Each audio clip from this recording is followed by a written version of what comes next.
আমি শুরু করি, বুঝছেন? ক্লাসের কি দৃশ্য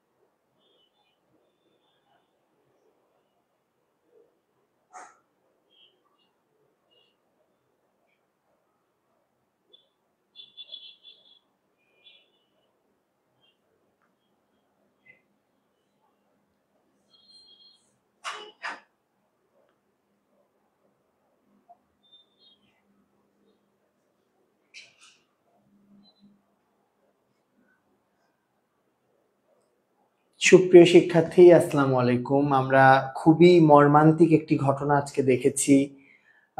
কি বলবো, জীবন আসলে এতটাই অনিশ্চিত। এই ছোট্ট শিশু যারা আজকে মৃত্যুবরণ করলো, মহান আল্লাহ তাআলা তাদেরকে শহীদি মৃত্যুর দিক। এছাড়া যারা কাতরাচ্ছে এখনো হাসপাতালের বেডে, আল্লাহ তাআলা তাদেরকে দ্রুত শিফা দান করুক, আমরা সবাই আমিন বলি।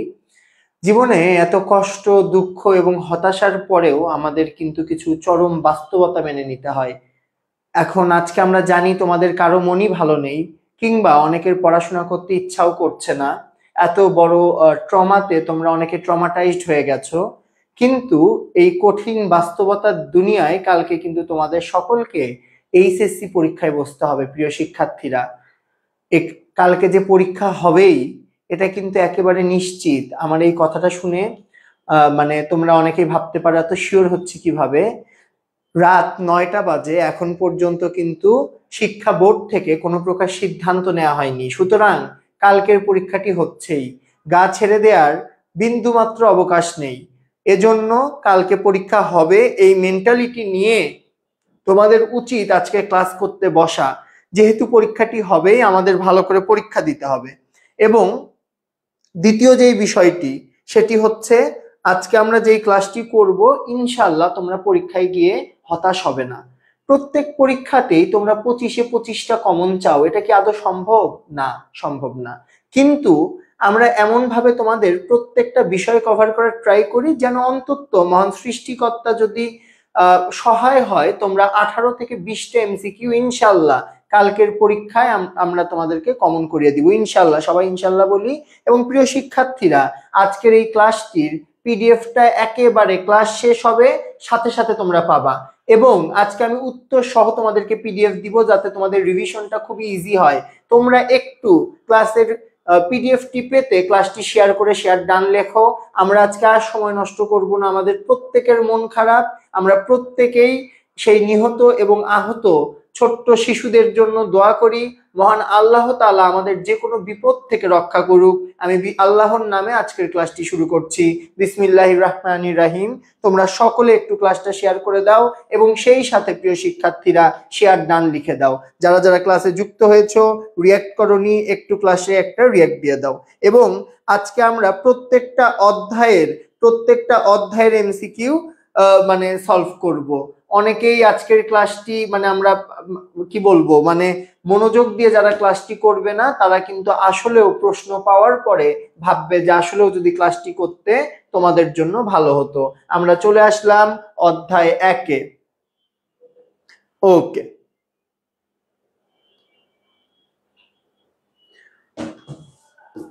ভারতবর্ষের প্রাচীনতম অধিবাসী কারা? আর্য, শক, হুন নাকি দ্রাভিড়? ক নাম্বার। ভারতবর্ষের প্রাচীনতম অধিবাসী কারা?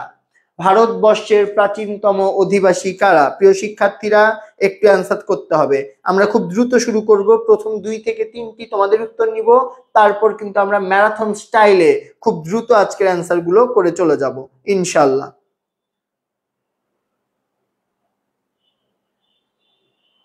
ক্লাস শুরু করেছি, একটু তোমরা প্রিয় শিক্ষার্থীরা একটু অ্যান্সার করো।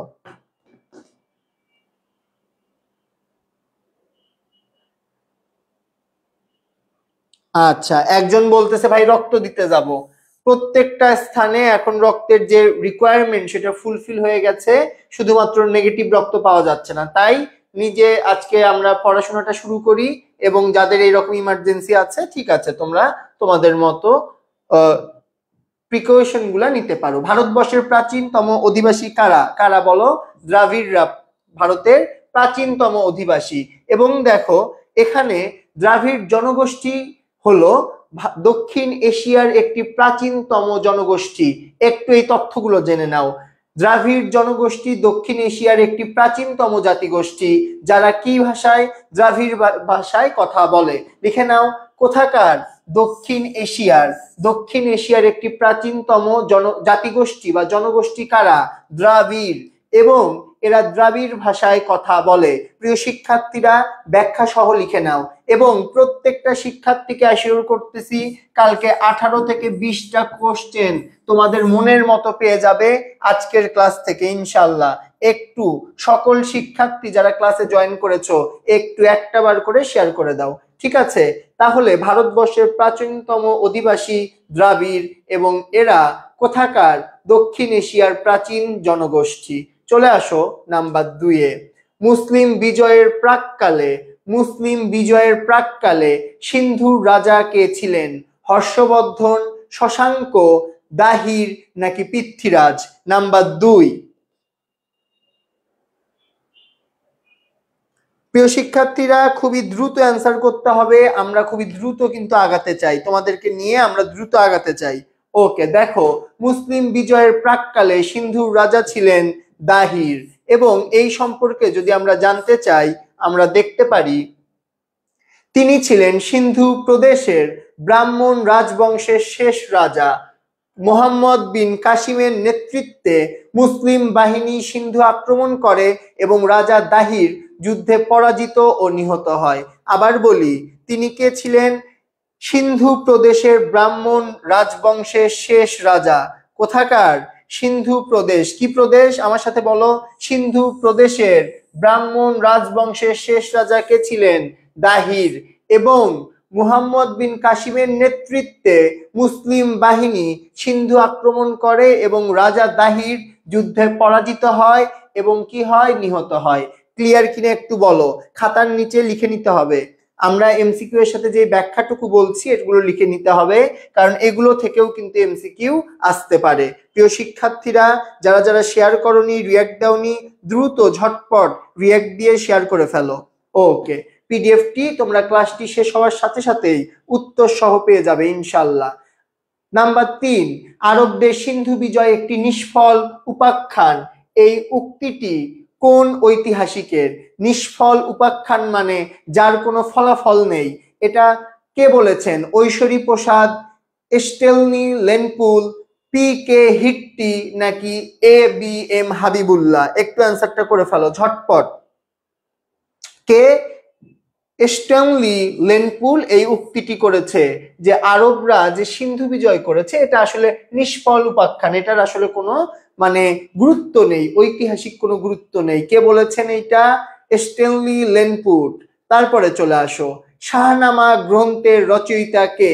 আবুল কাসেম ফেরদৌসি, আল বেরুনি, আবুল ফজল, আবুল হাসান ফিদা? নাম্বার 4, একটু সকলে অ্যান্সার করে ফেলো, ঝটপট অ্যান্সার করে ফেলো। নাম্বার 4 কে করেছেন? আবুল কাসেম ফেরদৌসি। কি নাম গ্রন্থের? শাহনামা। শাহনামা, ঠিক আছে। তারপরে আসো, পারস্যের পারস্যের বর্তমান নাম কি? ইরান। পারস্যের বর্তমান নাম কি ভাইয়াপুরা? ইরান। এই পারস্যের কবি ফেরদৌসি দ্বারা লিখিত একটা মহাকাব্য, মহাকাব্যের নাম কি? শাহনামা। শাহনামা কে লেখে তাহলে বলো? শাহনামা লেখে আবুল কাসেম ফেরদৌসি। তিনি কোন জায়গার কবি? পারস্য। তিনি পারস্যের লেখক। এই পারস্যের বর্তমান নাম ইরান। একটু হয়ে গেলে ডান বলো। 4 পর্যন্ত হয়ে গেলে একটু ডান বলে দাও, আমরা একটু সামনের দিকে আগাতে চাই। ওকে, তারপরে চলে আসো নাম্বার 5, ইসলামের আবির্ভাবের পূর্বে ভারতীয় উপমহাদেশের সাথে কাদের যোগাযোগ ছিল? আরব শেখদের, আরব সৈন্যদের, আরব কবিদের আর নাকি আরব বণিকদের? বণিক মানে ব্যবসায়ী। একটু আমাকে অ্যান্সারটা বলে দিতে হবে। নাম্বার 5, 5-এর অ্যান্সার কি? এই যে ইসলামের আবির্ভাবের পূর্বে ভারতীয় উপমহাদেশের সাথে কিন্তু আরব বণিকদের একটা যোগাযোগ ছিল। এবং তোমাদেরকে আমি অলরেডি তোমাদেরকে একবার বলেছি, ভারতবর্ষে ইউরোপীয়রা আসার আগেই কিন্তু লোহিত সাগর দিয়ে এই আরবের বণিকরা ভারতবর্ষে বিভিন্ন প্রকার শিল্প বা বাণিজ্যের সাথে কিন্তু তারা যুক্ত ছিল। তাহলে ইসলামের আবির্ভাবের পূর্বে ভারতীয় উপমহাদেশের সাথে কাদের যোগাযোগ ছিল? আরবের বণিকদের বা বিজনেসম্যানদের। আশা করি বুঝতে পেরেছো। চলে আসো নাম্বার 6। মুসলিমদের ভারতে আগমনের পূর্বে বাংলা ও বিহারে কোন বংশের শাসন প্রতিষ্ঠা হয়? পাল, সেন, গুপ্ত নাকি মৌর্য? নাম্বার 6-এর অ্যান্সার করে ফেলতে হবে।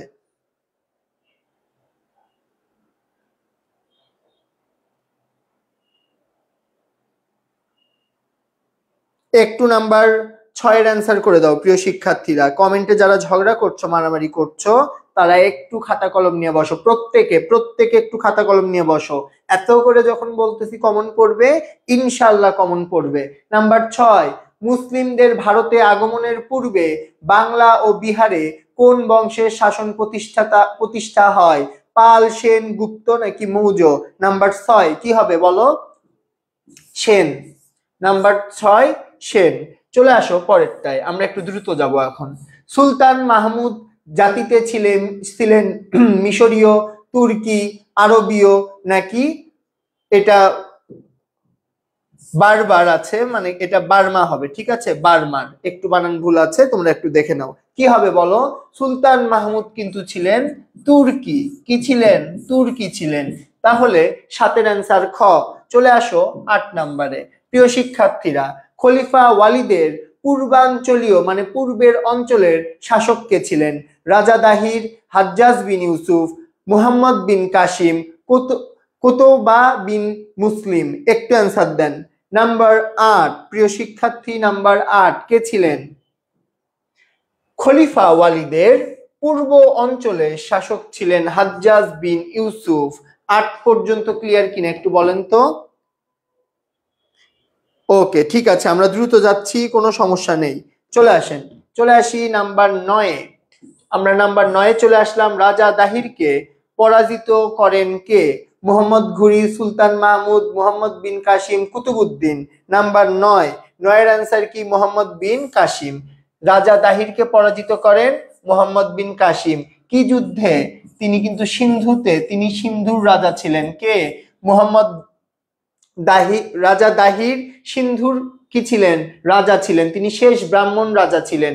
তারপরে মুহাম্মদ বিন কাসিম যখন সিন্ধুতে আক্রমণ করলো, তখন দাহির পরাজিত হলো এবং কি করলো? মৃত্যুবরণ করলো। চলে আসো নাম্বার 10-এ। কোন ভাষায় সিদ্ধান্ত গ্রন্থটি রচিত? সংস্কৃত, ফরাসি, হিন্দি, আরবি? নাম্বার 10 বলো। নাম্বার 10-এর অ্যান্সার কি হবে বলো? নাম্বার 10 সংস্কৃত।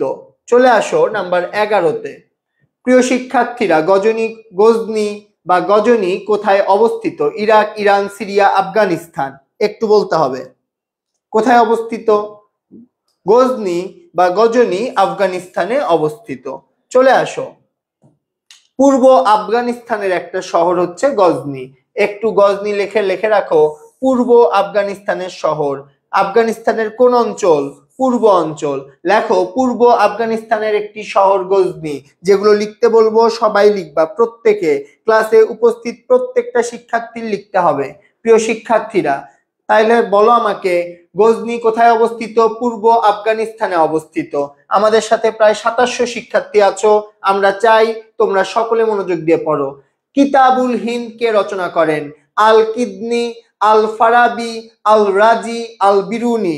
নাম্বার 12, একটু সকলে অ্যান্সার করো, আমি সকলের কমেন্ট দেখবো। নাম্বার 12 কে করেন?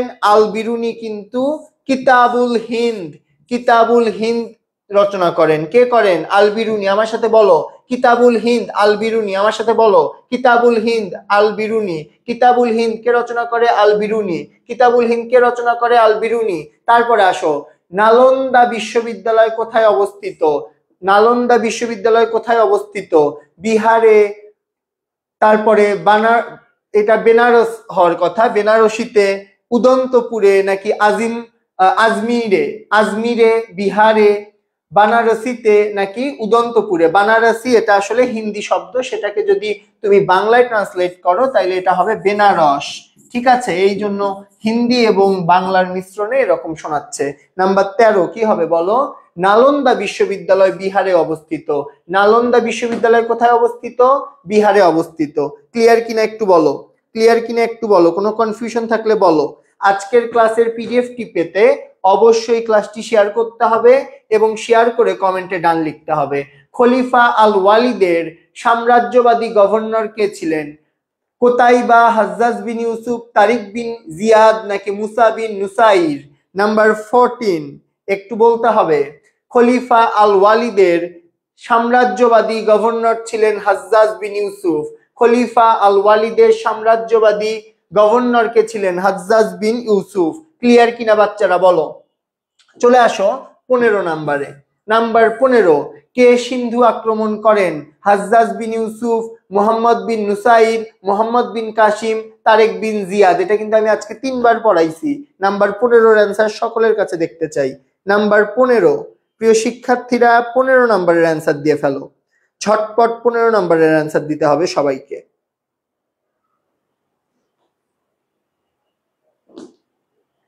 নাম্বার 15 অ্যান্সার দিয়ে ফেলো সবাই। ওকে, অনেকে অ্যান্সার দিচ্ছ, চমৎকার। কে? মুহাম্মদ বিন কাসিম সিন্ধুতে হামলা করে এবং তখন রাজা কে ছিল? দাহির, রাজা দাহির। তারপরে আসো, কোন শতাব্দীতে মুসলমানরা মেক্রম বা মেকরান দখল করে?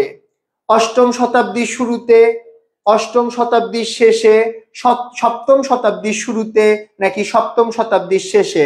নাম্বার 16, নাম্বার 16 কি হবে বলো? অষ্টম শতাব্দীর শুরুতে। কবে? অষ্টম শতাব্দীর শুরুতে। আমরা যদি এই বিষয়ে আরেকটু ব্যাখ্যা করি, উমাইয়া খিলাফতের অধীনে, কোন খিলাফতের অধীনে? আমার সাথে জোরে জোরে বলতে হবে, বলো। উমাইয়া খিলাফতের অধীনে মুসলিম সেনাবাহিনী, উমাইয়া খিলাফতের অধীনে মুসলিম সেনাবাহিনী সিন্ধু অভিযানের সময় মেক্রম বা মেকরান, জি আচ্ছা প্রিয় শিক্ষার্থীরা যেটি বলছিলাম দেখো, তাহলে উমাইয়া খিলাফতের অধীনে মুসলিম সেনাবাহিনী সিন্ধু অভিযানের, মুসলিম সেনাবাহিনী কোন অভিযান? সিন্ধু অভিযানের মেক্রম বা মেকরান, কি মেক্রম বা মেকরান জয় করে, মেক্রম বা মেকরান। তাইলে আসো, উমাইয়া খিলাফতের অধীনে মুসলিম সেনাবাহিনী সিন্ধু অভিযানের সময় কি জয় করে? মেক্রম বা মেকরান। কত শতাব্দী? অষ্টম শতাব্দীর শুরুতে। কত শতাব্দী? অষ্টম শতাব্দীর শুরুতে। আমার সাথে বলো, কত শতাব্দী? অষ্টম শতাব্দীর শুরুতে। কোন স্থান জয় করে? মেকরাম বা মেক্রম। ওকে, চলে আসো পরেরটায়, চলে আসো পরেরটায়। মেক্রম বা মেকরানের বর্তমান নাম কি? ওকে, মেক্রম বা মেকরানের বর্তমান নাম কি? বেলুচিস্তান, সিন্ধু, পাঞ্জাব, দিল্লি। নাম্বার 17, নাম্বার 17 কি হবে বলেন? নাম্বার 17, মেক্রম বা মেকরানের বর্তমান নাম বেলুচিস্তান। কি নাম? বেলুচিস্তান। এবং এটা কিন্তু এখন পাকিস্তানে। এটা কোথায়? পাকিস্তানে। এটি পাকিস্তানের দক্ষিণ পশ্চিম উপকূলীয় একটি অঞ্চল। কোথায়? এটি পাকিস্তানের দক্ষিণ পশ্চিম উপকূলীয় অঞ্চল। এবং এই নিচে যেগুলো ব্যাখ্যা আপনারা দেখছেন এগুলো থেকেও কিন্তু এমসিকিউ আসতে পারে। সুতরাং এই দুইটা জিনিসই একটু আপনাদের ক্লিয়ার করতে হবে। প্রিয় শিক্ষার্থী, এই পর্যন্ত কোনো কনফিউশন আছে কিনা আমাকে একটু বলতে হবে। এই পর্যন্ত কোনো কনফিউশন আছে কিনা আমাকে বলতে হবে। চলে আসি আমরা নাম্বার 18-তে। কোনটি মুসলিম সাম্রাজ্যের সীমান্তবর্তী অঞ্চল ছিল? বিরাট, বলক, মেকরান নাকি সিন্ধু? নাম্বার 18 কি হবে বলো? আমরা কিন্তু একটু আগেই দেখলাম পাকিস্তানের সীমান্তবর্তী বা উপকূলীয় অঞ্চল ছিল মেকরান। সুতরাং আমাদের অ্যান্সার কি হবে? মেকরান। মুসলিম সাম্রাজ্যের সীমান্তবর্তী অঞ্চল মেকরান। তারপরে আসো প্রিয় শিক্ষার্থীরা, সিংহলের বর্তমান নাম কি? সিংহলের বর্তমান নাম কি? শ্রীলঙ্কা, সিলোন, তামিলনাড়ু নাকি গুজরাট? নাম্বার 19, আমি সকলের একটু কমেন্ট করতে চাই। নাম্বার 19,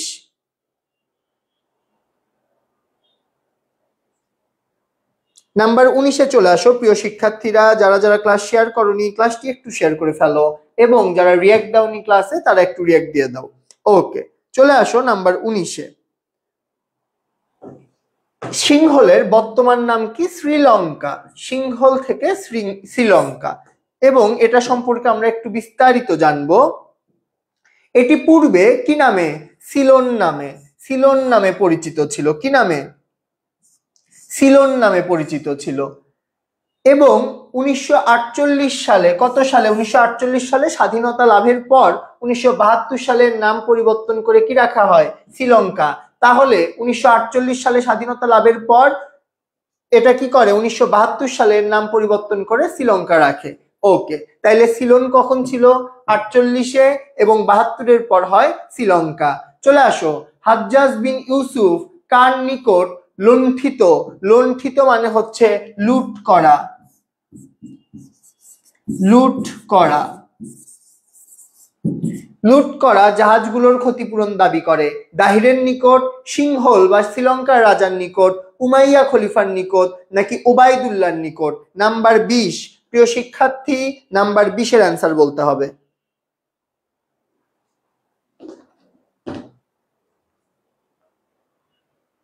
কি হবে বলো? 20 নাম্বার, সিংহলের রাজার নিকট। কোন রাজা? সিংহলের রাজার নিকট। তারপরে আসো, সিংহল কি? শ্রীলঙ্কা। সিংহল বর্তমান শ্রীলঙ্কা। তারপরে আসো, সিংহল রাজ উমাইয়া খলিফার নিকট কয়টি জাহাজ? 8টি জাহাজ। 8টি জাহাজ। উপঢৌকন মানে হচ্ছে উপহার। উপঢৌকন মানে উপহার হিসেবে প্রেরণ করে। তারপরে আসেন, এই যে দেখেন, হাজ্জাজ বিন ইউসুফ যখন শ্রীলঙ্কার রাজার কাছে তার লুণ্ঠিত বা লুট করা জাহাজগুলোর ক্ষতিপূরণ দাবি করে, তখন কিন্তু সিংহল রাজ উমাইয়া খলিফার নিকট 8টি জাহাজ উপঢৌকন হিসেবে পাঠিয়ে দেয়। যে চেয়েছে যখন 8টা জাহাজ কিন্তু পাঠায় দেয়। উপঢৌকন মানে উপহার। চলে আসো অধ্যায় 3-এ। ওকে, একটু আমি কমেন্ট পড়ি, তোমাদের কোনো সমস্যা আছে কিনা।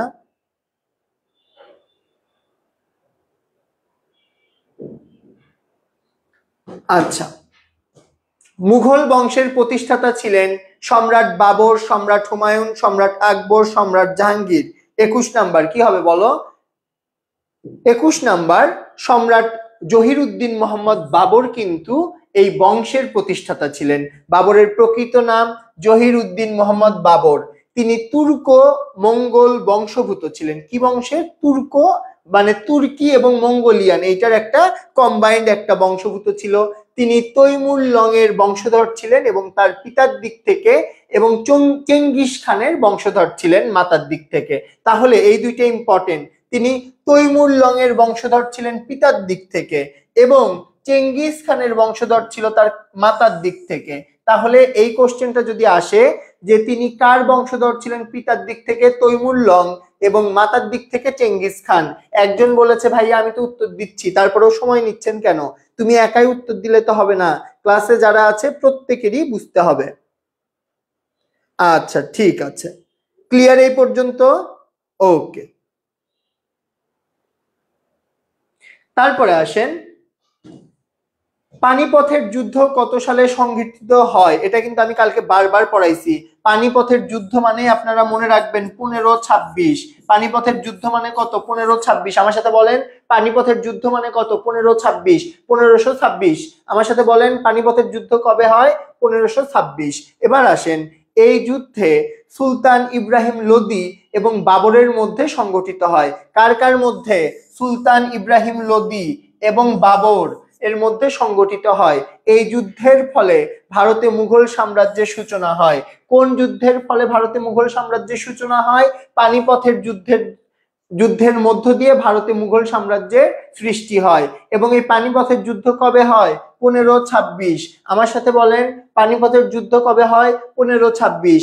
এবং সেই সাথে এই যুদ্ধে সুলতান ইব্রাহিম লোদি ভার্সেস বাবরের মধ্যে যুদ্ধ হয়। এই যুদ্ধের মাধ্যমে ভারতে মুঘল সাম্রাজ্যের সূচনা হয়।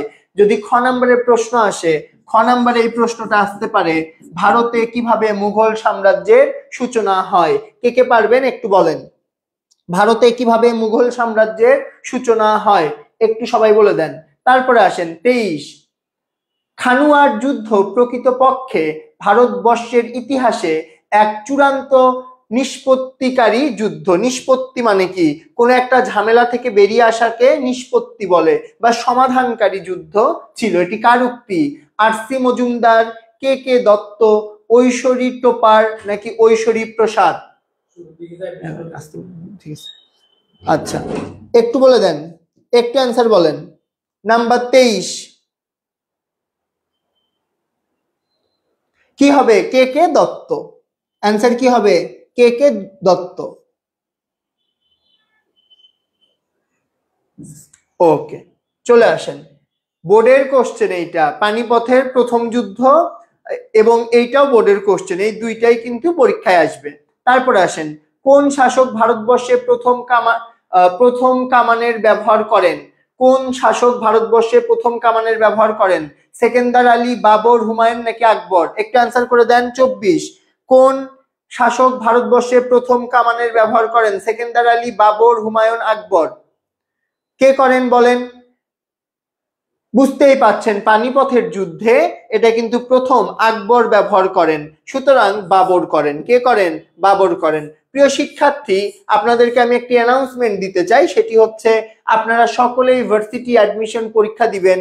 তো ভার্সিটি অ্যাডমিশন পরীক্ষার সময় আপনাদের কিন্তু একটা সঠিক গাইডলাইন প্রয়োজন, এবং এই গাইডলাইনের জন্য কিন্তু আমরা বড় প্ল্যাটফর্ম আপনাদেরকে অফার করছি, আমাদের course target due challenge squad, যেখানে কিন্তু আপনারা একেবারে 150টি ক্লাসের মধ্য দিয়ে অনলাইনে আপনাদের বেস্ট একটা সার্ভিস পাবেন। আমাদের মানবিক এবং ব্যবসায়ী শিক্ষার্থী এই দুইটি শাখার জন্যই কিন্তু আমাদের কোর্সটি রয়েছে, এবং এই দুইটি কোর্সেই পর্যাপ্ত পরিমাণ লেকচার শিট আছে, এবং আপনাদের পরীক্ষা থেকে শুরু করে প্রত্যেকটি বিষয়ে আপনারা যেন ঢাকা বিশ্ববিদ্যালয় সহ বিভিন্ন ভালো পাবলিক বিশ্ববিদ্যালয়ে ভালো জায়গায় চান্স পেতে পারেন, সেটা কিন্তু আমরা নিশ্চিত করব। আপনারা যদি বিগত বছরগুলোতে দেখেন, অসংখ্য শিক্ষার্থী কিন্তু আমাদের সাথে থেকে বা আমাদের উপর বিশ্বাস রেখে তারা কিন্তু তাদের স্বপ্নের বিশ্ববিদ্যালয়ে চান্স পেয়েছে। সুতরাং আপনারা দেরি না করে, এই বর্তমানে যখন আপনাদের এইচএসসি পরীক্ষা চলছে, এই সময়ে কিন্তু আমাদের 50% একটা ডিসকাউন্ট চলতেছে, আপনারা চাইলেই কিন্তু এনরোল করতে পারেন। ওকে, চলেন আমরা ক্লাসে ফেরত আসি।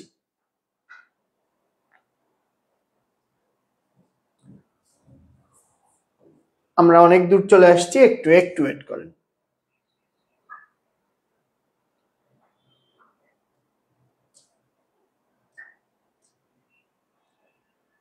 আচ্ছা, চলে আসুন। নাম্বার 25, চৌসার যুদ্ধ কেন সংগঠিত হয়? জাহাঙ্গীর কুলির বিদ্রোহ দমনে। নাম্বার খ, শের খানকে দমন করার জন্য, মোহাম্মদ লোদিকে পরাজিত করার জন্য, ইব্রাহিম লোদিকে পরাজিত করার জন্য? মাহমুদ লোদিকে পরাজিত করার জন্য নাকি ইব্রাহিম লোদিকে পরাজিত করার জন্য? একটু অ্যান্সার বলেন। নাম্বার 25, প্রিয় শিক্ষার্থীরা 25 নাম্বার বলেন।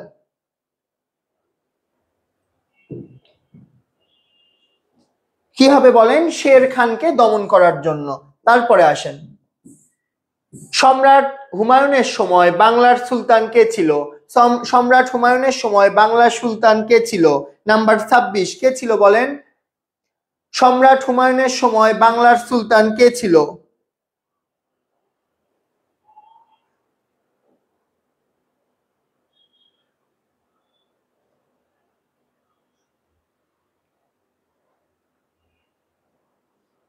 দ্রুত অ্যান্সার করতে হবে প্রিয় শিক্ষার্থীরা। কে ছিল সম্রাট হুমায়ুনের সময় বাংলার সম্রাট? কে ছিল?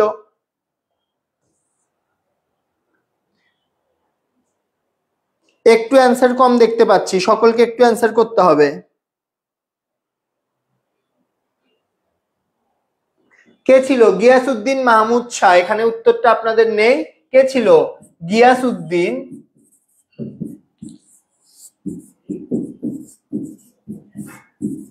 মাহমুদ শাহ। ওকে, তারপরে আসেন, গ্র্যান্ড ট্রাঙ্ক রোড কে নির্মাণ করে? শেরশাহ, আকবর, মোহাম্মদ বিন তুগলক নাকি জাহাঙ্গীর? নাম্বার 27 একটু অ্যান্সার করবেন। নাম্বার 27, প্রিয় শিক্ষার্থীরা নাম্বার 27 অ্যান্সার করতে হবে। একটু আমি আপনাদের কমেন্টের দিকে তাকাচ্ছি যে আপনারা কতদূর অগ্রগতি হয়েছেন এবং আপনারা কিন্তু কন্টিনিউয়াসলি অ্যান্সার দিয়ে যাচ্ছেন, ধন্যবাদ। নাম্বার 27 কে করেছিলেন? শেরশাহ। তারপরে আসেন নাম্বার 28, লা ই কুহনা মসজিদ কে নির্মাণ করেন? লা ই কুহনা মসজিদ কে নির্মাণ করেন? আকবর, শেরশাহ, আওরঙ্গজেব নাকি জাহাঙ্গীর? এই মসজিদ সম্পর্কে একটা এক্সট্রা তথ্য দেই, এটা কবে গঠিত হয়? 1541 খ্রিস্টাব্দে এটা নির্মিত হয়েছিল। তাইলে লা ই কুহনা মসজিদ 1541 খ্রিস্টাব্দে নির্মিত হয়েছিল এবং এই মসজিদ নির্মাণ করেন কে? কে নির্মাণ করেন? শেরশাহ নির্মাণ করেন। তাইলে লা ই কুহনা মসজিদ কে নির্মাণ করেন? শেরশাহ। কবে করেন? 1541 খ্রিস্টাব্দে করেন। একটু লিখে নেন, লা ই কুহনা মসজিদ কে নির্মাণ করেন? শেরশাহ নির্মাণ করেন এবং কত সালে করেন? 1541 খ্রিস্টাব্দে করেন। চলে আসেন 29 নাম্বার, মানসবদারি প্রথা কে প্রবর্তন করেন? আগে বলেন মনসবদারি এই প্রথাটা কি? মনসবদারি প্রথাটা বলতে কি বোঝানো হয়েছে একটু কমেন্টে বলেন। মনসবদারি প্রথা দ্বারা কি বোঝানো হয়েছে? আর অ্যান্সার কি করবেন? সম্রাট বাবর হয়ে গেছে, বাবর হবে, আমি একটু সমাধান করে দিচ্ছি। ওকে, সম্রাট হুমায়ুন, সম্রাট আকবর এবং জাহাঙ্গীর। এখন আমি আগে জানতে চেয়েছি এই প্রথাটা কি, তারপরে এটা কে প্রণয়ন করেছে বা প্রবর্তন করেছে সেটা বলতে পারেন। দেখেন এই যে মনসবদারি, কি নাম বলেন আমার সাথে?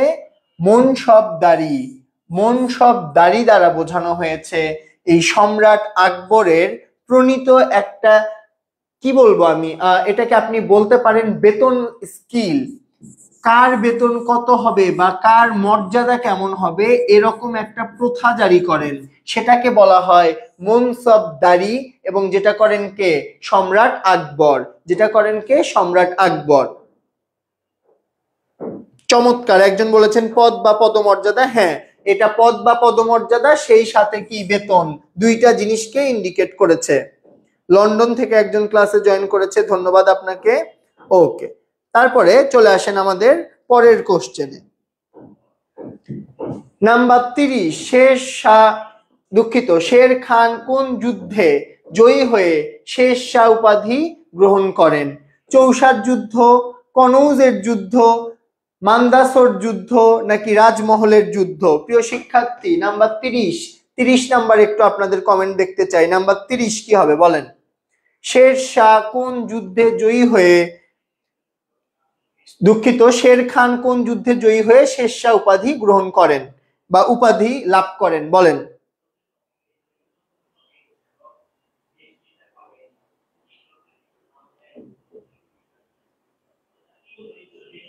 ঝটপট বলেন।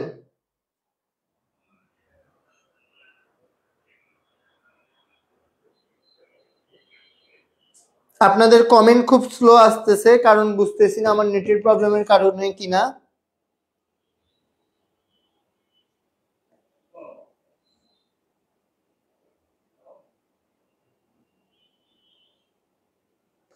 আচ্ছা দেখেন, শেরশাহ কোন যুদ্ধে জয়ী হয়ে শের খান কোন যুদ্ধে জয়ী হয়ে কি করে শেরশাহ উপাধি লাভ করে? একটু কমেন্ট দেখতে চাই আপনাদের কমেন্ট খুব স্লো আসতেছে, আমি কারণটা বুঝতে পারছি না।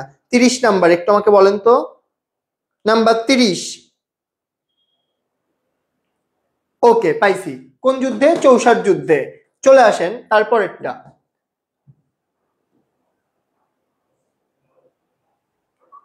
দেখেন 1539 সালে চৌসার যুদ্ধে জয়ের পর শের খান বাংলা বাংলা, বিহার এবং জৌনপুরের একছত্র অধিপতি হন।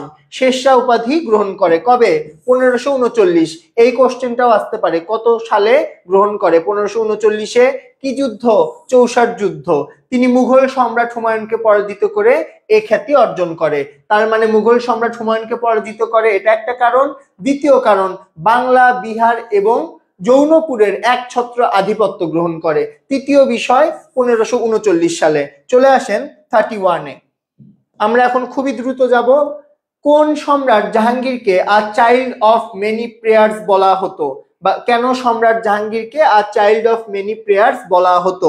একটু 31 নম্বরের অ্যান্সার করে দিবেন। আপনারা ঝটপট অ্যান্সার করবেন, আমিও ঝটপট আপনাদেরকে উত্তর বলে দিব।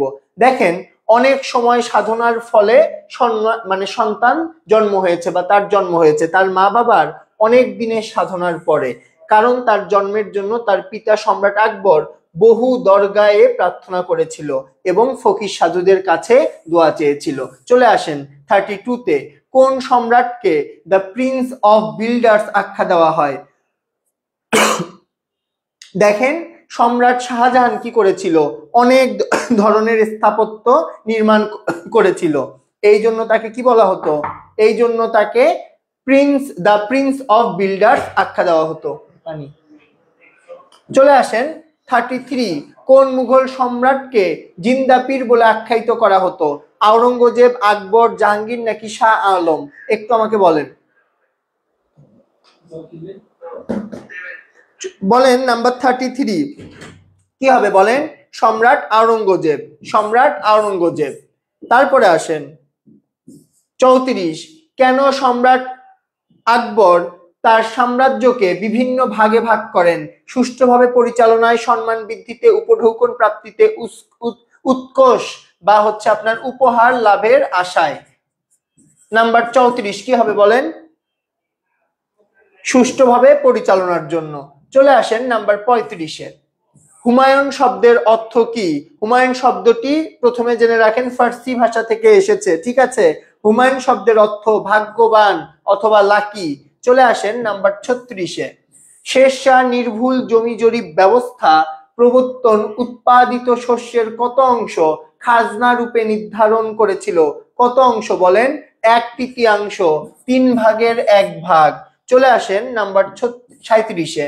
সম্রাট জাহাঙ্গীরের কৃতিত্বপূর্ণ ছিল শিল্প সংস্কৃতির ধারণা, নিপুণ সমর নেতা, সমর মানে যুদ্ধ, যুদ্ধ নেতা, নাকি অন্যতম বিজেতা মানে সবসময় যে বিজয় লাভ করেছে? বলেন 37-এর কি হবে? এই তিনটাই কিন্তু সম্রাট জাহাঙ্গীরের কৃতিত্ব ছিল। চলে আসেন তারপরে। সম্রাট আওরঙ্গজেবের দাক্ষিণাত্য নীতির মূল কি? রাজকোষে আর্থিক সংকট দেখা দেয়, দক্ষিণাত্যে সামরিক দুর্বলতা দেখা দেয়, মুঘল সাম্রাজ্যের পতন অনিবার্য হয়ে পড়ে। নাম্বার 38 কি? তিনটাই, 1, 2 ও 3। একটু আমাকে বলেন 38 পর্যন্ত কোনো সমস্যা আছে কিনা?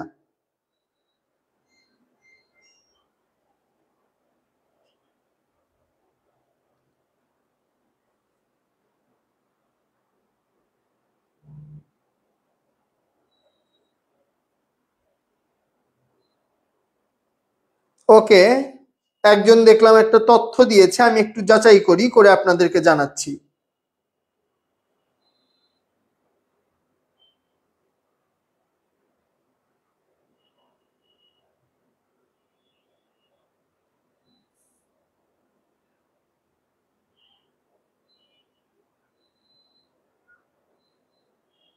প্রিয় শিক্ষার্থীরা, পরেরটাই চলে যাই আমরা। অধ্যায় 5, প্রথমটা। পাকিস্তানের প্রথম প্রধানমন্ত্রীর নাম কি? জুলফিকার আলী ভুট্টো, লিয়াকত আলী খান, ইয়াহিয়া খান নাকি আইয়ুব খান?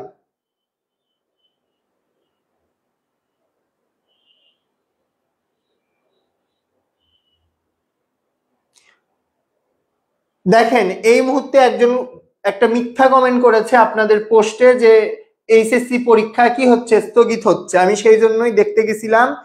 খুব সুন্দর করে নিউজ হয়েছে, রাষ্ট্রীয় শোক থাকলেও স্থগিত হচ্ছে না এইচএসসি পরীক্ষা নিয়ন্ত্রক। তার মানে কালকে 100% আপনাদের পরীক্ষা হবে।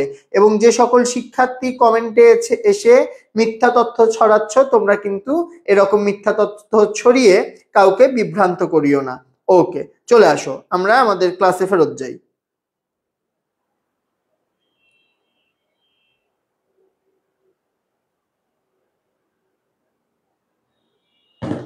আচ্ছা, দেখেন আমরা চলে আসি 39 নম্বরে। 39 নম্বরে কি হবে বলেন? পাকিস্তানের প্রথম প্রধানমন্ত্রী কে? 39 কি হবে? লিয়াকত আলী খান। চলে আসেন তারপরে, আমরা খুব ফাস্ট যাব। তমুদ্দুন মজলিস কোন ধরনের সংগঠন? তমুদ্দুন মজলিস একটি সাংস্কৃতিক কি ছিল? সংগঠন ছিল। এবং 1947 সালের 2রা সেপ্টেম্বর অধ্যাপক আবুল কাশেমের নেতৃত্বে এটি প্রতিষ্ঠিত হয়। ভাষা আন্দোলনের প্রথম সংগঠন। কি সংস্থা? সাংস্কৃতিক। চলে আসেন 41-এ। পাকিস্তান গণপরিষদের প্রথম অধিবেশন কোথায় অনুষ্ঠিত হয়? করাচির সিন্ধু পরিষদ ভবনে পাকিস্তান গণপরিষদের প্রথম বৈঠক অনুষ্ঠিত হয়। কোথায়? করাচিতে। কোথায়? করাচিতে। করাচির সিন্ধু পরিষদ ভবনে। চলে আসেন 42। আমরা হিন্দু বা মুসলমান যেমন সত্য, তার চেয়ে বেশি সত্য আমরা বাঙালি, কে বলেছিলেন? 42। সকলে একটু অ্যান্সার করে ফেলেন। 42 কি হবে? 42 ডক্টর মোহাম্মদ শহীদুল্লাহ। কে করেছেন? ডক্টর মোহাম্মদ শহীদুল্লাহ এই উক্তিটি করেছিলেন, আমরা হিন্দু বা মুসলমান যাই হই, তার আগে আমরা কি? বাঙালি। চলে আসেন 43। ভাষা আন্দোলনের ফলে কোন চেতনা গড়ে ওঠে? বাঙালি জাতীয়তাবাদী চেতনা। চলে আসেন 44। আমার ভাইয়ের রক্তে রাঙানো 21শে ফেব্রুয়ারি এ গানটির বর্তমান সুরকার কে? এখানে আমাকে বর্তমান সুরকার বলেছে। বর্তমান সুরকার আলতাফ মাহমুদ। বর্তমান সুরকার আলতাফ মাহমুদ। এবং প্রথম যে সুরকার ছিল, প্রথম সুরকার ছিলেন আব্দুল লতিফ। বর্তমান সুরকার কে? আলতাফ মাহমুদ। এবং প্রথম সুরকার কে ছিলেন? আব্দুল লতিফ।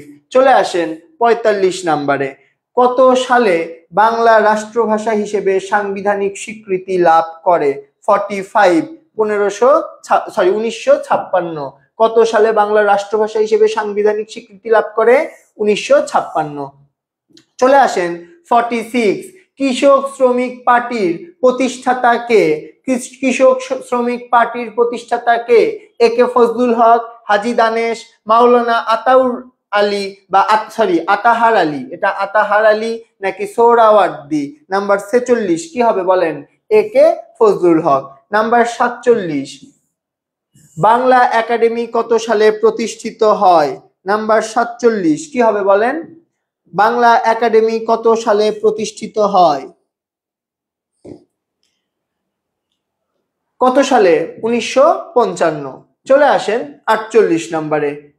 যুক্তফ্রন্টের কোন দলটি এ কে ফজলুল হকের নেতৃত্বাধীন ছিলেন? আওয়ামী মুসলিম লীগ, নিজামে পার্টি, কৃষক শ্রমিক পার্টি, গণতন্ত্রী দল। 48 কি হবে বলেন? কৃষক শ্রমিক পার্টি। কি হবে? কৃষক শ্রমিক পার্টি। ওকে। 49। 6 দফা দাবি কোথায় উত্থাপিত হয়? ইসলামাবাদ, করাচি, রাওয়ালপিন্ডি, লাহোর। 49 কি হবে বলেন? এটা কিন্তু 6 দফাটা লাহোরে হয়। কবে হয়? 1966। 66-তে 6 দফা। 69-এ কি হয়? গণ অভ্যুত্থান। 70-এ সাধারণ নির্বাচন। চলে আসো তারপরেরটায়। 50। মৌলিক গণতন্ত্রের উদ্ভাবক কে? মৌলিক গণতন্ত্রের উদ্ভাবক আইয়ুব খান। মৌলিক গণতন্ত্রের উদ্ভাবক কে? আইয়ুব খান। ওকে, তারপরে চলে আসো 51। আমাকে বলো 50 পর্যন্ত কোনো কনফিউশন আছে নাকি? 50 পর্যন্ত কোনো কনফিউশন আছে কিনা একটু আমাকে বলতে হবে। 50 পর্যন্ত ক্লিয়ার কিনা একটু আমাকে বলতে হবে। আর 15 থেকে 20 মিনিটের মধ্যে তোমাদের আমি খুব কুইকলি ব্যাখ্যা সহ সবকিছু ঠিক করে দিব ইনশাল্লাহ। কোন প্রেসিডেন্টের আমলে আগরতলা মামলা দায়ের করা হয়? কোন প্রেসিডেন্ট? আইয়ুব খান। তারপরে চলে আসো 1952 সালের 21শে ফেব্রুয়ারি ছিল বৃহস্পতিবার, 8ই ফাল্গুন 1358 বঙ্গাব্দ। 52 নাম্বারটা একটু সবাই বলো। 52 নাম্বার কি হবে বলো? বৃহস্পতিবারও ছিল, 8ই ফাল্গুনও ছিল, 1358 বঙ্গাব্দও ছিল, অর্থাৎ 1, 2 ও 3। চলে আসো তারপরেরটায় 53। যুক্তফ্রন্ট নির্বাচনী কর্মসূচিতে ছিল বাংলাকে পাকিস্তানের অন্যতম রাষ্ট্রভাষা করা, পাট শিল্পের জাতীয়করণ মানে জাতীয়ভাবে পাটকে শিল্প হিসেবে মান দেওয়া, শহীদ মিনার নির্মাণ করা। 53 নাম্বার কি হবে বলো? 53 নাম্বার তিনটাই হবে। বাংলাকে পাকিস্তানের কি করা? পাকিস্তানের অন্যতম রাষ্ট্রভাষা করা, পাট শিল্পের জাতীয়করণ, শহীদ মিনার নির্মাণ, অর্থাৎ 1, 2 ও 3। তারপরে চলে আসো 54 ঐতিহাসিক 6 দফার বিষয়বস্তু ছিল স্বায়ত্তশাসন, দেশ রক্ষা ও পররাষ্ট্রনীতি কেন্দ্রীয় সরকারের হাতে থাকবে, সেনাবাহিনী প্রদেশের হাতে থাকবে। একটু আমাকে বলো অ্যান্সার কি হবে?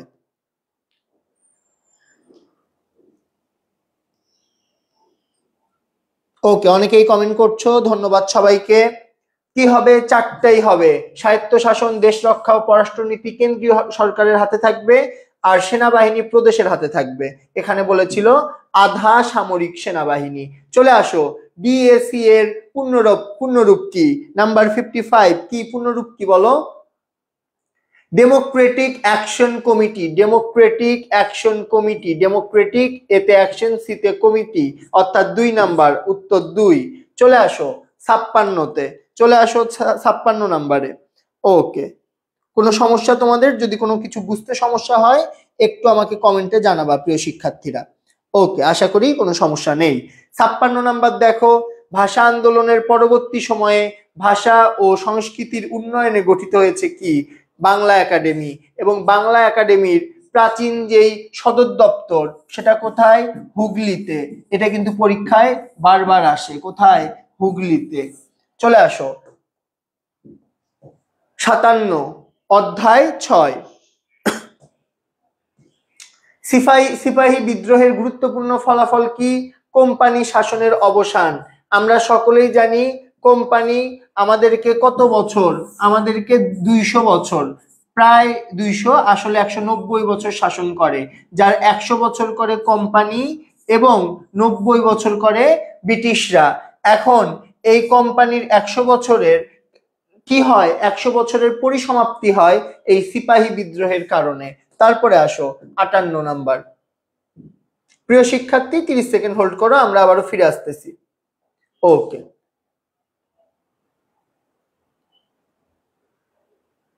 একটু 30 সেকেন্ড হোল্ড করতে হবে।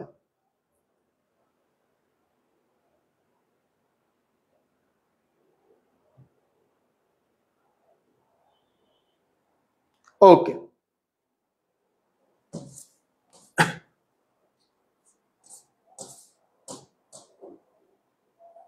আমরা কত নম্বরে ছিলাম সবাই একটু বলো তো, আমরা কত নম্বরে ছিলাম?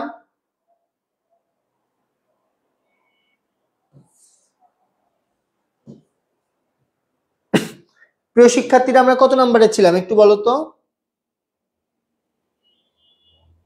57। আর কত তাড়াতাড়ি করব? এর থেকে তাড়াতাড়ি করলে তো কথা বুঝতেই পারবা না, খুবই তো স্পিডেই বলতেছি। যাদের এত তাড়াহুড়া তাদের নিয়ে তো সমস্যা, আমি তো যথেষ্ট জোরে বলছি। ওকে, চলে আসো 57 সিপাহী বিদ্রোহের ফলে কি হয় বলেছি। 58 বক্সারের যুদ্ধে কোম্পানির হাতে কোন নবাবের পরাজয় হয়? কোন নবাবের হয় বলো? নবাব মীর কাসিমের। বক্সারের যুদ্ধ 1764 সালের 22 অক্টোবর সংগঠিত হয়। কবে? 1764 সালের 22 অক্টোবর। এই যুদ্ধে মীর কাসিম, সুজাউদ্দৌলা এবং শাহ আলম দ্বিতীয় মোগল সম্রাট ছিলেন তিনি। এই সম্মিলিত বাহিনী ব্রিটিশ ইস্ট ইন্ডিয়া কোম্পানির কাছে পরাজিত হয়। কবে? 1764 সালে। এবং এখানে নবাব কে ছিলেন? নবাব মীর কাসিম। মীর কাসিমের আরেকটা পরিচয় কি? তিনি মীর জাফরের জামাই। চলে আসো 59-এ। পলাশির যুদ্ধে ইংরেজি সেনাপতি কে ছিল? সবাই একটু কমেন্ট করো, পলাশির যুদ্ধে ইংরেজ সেনাপতি কে ছিল? নাম্বার 59 কে ছিল? Robert Clive. তারপরে আসো 60 কত সালে এলাহাবাদ চুক্তি সম্পাদিত হয়? মুঘল সম্রাট দ্বিতীয় শাহ আলম এবং ইস্ট ইন্ডিয়া কোম্পানির রবার্ট ক্লাইভের মধ্যে এটা কিন্তু স্বাক্ষরিত হয়। এবং এটা কবে স্বাক্ষরিত হয়? 1765। 1765। চলে আসো 61।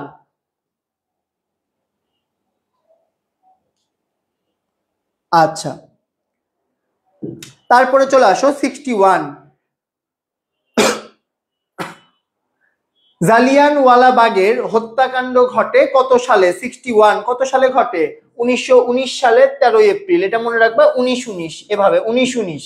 ওকে, তারপরে চলে আসো 62। প্রথম কোন বাঙালি মুসলমান অন্যায়ের বিরুদ্ধে ন্যায়ের সংগ্রামে আত্মোৎসর্গ মানে নিজেকে উৎসর্গ, আত্মোৎসর্গ মানে নিজেকে উৎসর্গ করে করতে কুণ্ঠিত হয়নি?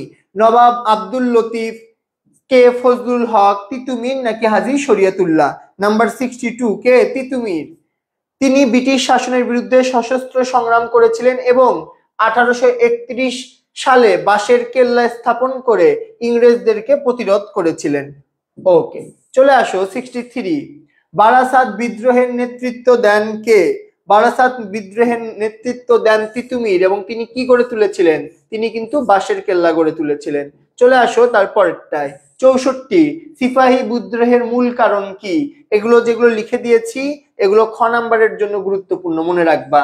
সিপাহী বিদ্রোহের মূল কারণ ছিল এনফিল্ড রাইফেল ব্যবহারের জন্য নতুন কার্তুজগুলিতে গরুর এবং শূকরের চর্বি মেশানো নিয়ে সিপাহীদের মধ্যে সৃষ্ট ধর্মীয় ও সামাজিক অসন্তোষ। এই কার্তুজ ব্যবহারের আগে দাঁত দিয়ে ছিঁড়তে হতো, যা হিন্দু ও মুসলমান সিপাহীদের ধর্মীয় অনুভূতিতে আঘাত করে। এটি ছিল এই বিদ্রোহের প্রধান এবং তাৎক্ষণিক কারণ। এছাড়াও ব্রিটিশ ইস্ট ইন্ডিয়া কোম্পানির রাজনৈতিক, অর্থনৈতিক, সামাজিক এবং নীতিগুলো এই বিদ্রোহের পটভূমি তৈরি করেছিল। তাহলে 64 যদি দেখো কি হবে? সামরিক কারণ। তার মানে যে গুলিটা ছিল সেই গুলিটা ব্যবহারের আগে দাঁত দিয়ে ছিঁড়তে হইতো। এখন সেখানে শুকুরের মাংসেরও চর্বি ছিল, গরুর মাংসেরও চর্বি ছিল। হিন্দুরা গরুর মাংসের চর্বি স্পর্শ করতে চায় না এবং মুসলমানরা শুকুরের মাংসের চর্বি স্পর্শ করতে চায় না। এই জন্য এটা তাৎক্ষণিকভাবে একটা প্রতিবাদ হয়। এটা কি মূল কারণ কি ছিল? সামরিক। তারপরে আসো 65। উপমহাদেশের সর্বপ্রথম গৌরবময় বিপ্লব ছিল কোনটি? সিপাহী বিপ্লব বা সিপাহী বিদ্রোহ, বিপ্লব বা বিদ্রোহ। ওকে, চলে আসো 66। The Indian war of independence গ্রন্থটির রচয়িতা কে? 66 নাম্বার কে? সাভারকার। কি নাম? সাভারকার। তারপরে আসো 67। বাংলার মুসলিম সমাজের আধুনিকায়ন প্রথম শুরু করেছিলেন কে? সৈয়দ আমির আলী, নবাব আব্দুল লতিফ, তিতুমির, হাজী মোহাম্মদ মহসিন। কে শুরু করেন বলেন? 67 নাম্বার নবাব আব্দুল লতিফ। তিনি 1863 সালে মোহামেডান লিটারারি সোসাইটি গঠন করেন। লিটারারি মানে সাহিত্য, লিটারেচার মানে সাহিত্য, এখানে লিটারারি ক্লাব মানে সাহিত্যিক ক্লাব গঠন করে। তারপরে আসেন 68। সেন্ট্রাল ন্যাশনাল মোহামেডান অ্যাসোসিয়েশন কে গঠন করেন? এটা অলরেডি বলেছি, নবাব আব্দুল লতিফ। এবং এই সম্পর্কে এখানে কিন্তু আরো তথ্য দেওয়া আছে, এগুলো আপনারা পড়ে নেবেন। ওকে, চলে আসেন a short history of the Saracens গ্রন্থটির রচয়িতা কে? 69। কে রচয়িতা? সৈয়দ আমির আলী। কি নাম? সৈয়দ আমির আলী। 69 পর্যন্ত আমাদের শেষ। চলে আসেন নাম্বার 70-এ। ভারতীয় উপমহাদেশের প্রথম রাজনৈতিক দলের নাম কি? কি নাম? ভারতীয় জাতীয় কংগ্রেস। এবং এটি গঠিত হয় কবে? 1885 সালের 28শে ডিসেম্বর। একটু বলেন 70 পর্যন্ত কোনো কনফিউশন আছে? কি কমেন্ট দেখবো বলেন? কমেন্ট দেখলেও দোষ হয়, না দেখলেও দোষ হয়। ওকে, শেখ মুজিবকে একজন মিস করতেছে, কি একটা অবস্থা। আসেন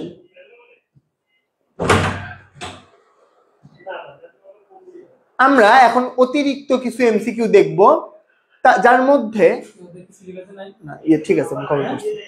দেখেন এরপরে কত খ্রিস্টাব্দে মোহাম্মদ বিন কাসিম সিন্ধু বিজয় করেন?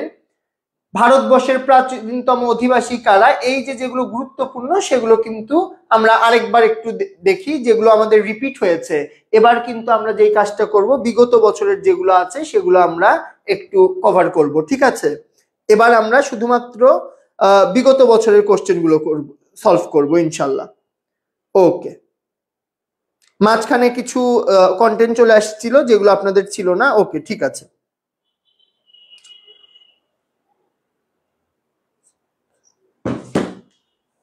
চলে আসেন 79। সোমনাথ মন্দির কোথায় অবস্থিত? দিল্লি, রাজস্থান, উত্তরপ্রদেশ, গুজরাট। 79 79 একটু বলেন।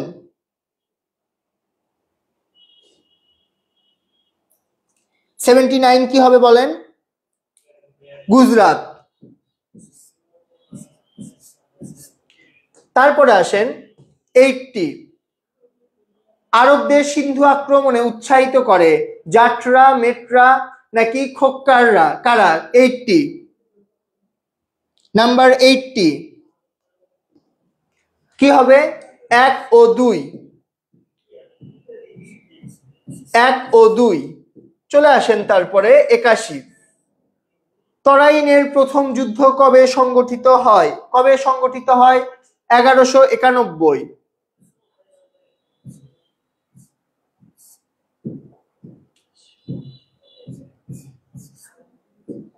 তারপরে আসেন 82। স্কুল শিক্ষিকা শাকিলা প্রায়ই তার সন্তানদের বাস্তব কিছু গল্প শুনিয়ে থাকেন। তিনি একদিন তার সন্তানদের শুনান ভারতবর্ষ বিজয় করেছিল এমন একজন বিজেতা যিনি ছিলেন ভীষণ উচ্চাকাঙ্ক্ষী, উদ্যমী, কষ্টসহিষ্ণু, দক্ষ সংগঠক। মধ্য এশিয়ার খোরাসান আক্রমণ করে তিনি ব্যর্থ হয়ে দৃষ্টি নিবদ্ধ করেন ভারতবর্ষের দিকে।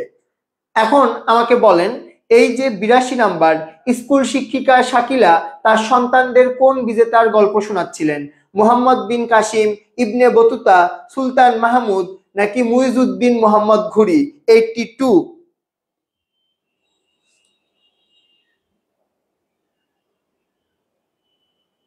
আচ্ছা, 82 কি হবে বলেন? মুইজউদ্দিন মোহাম্মদ ঘুরি। তারপরে আসেন 83।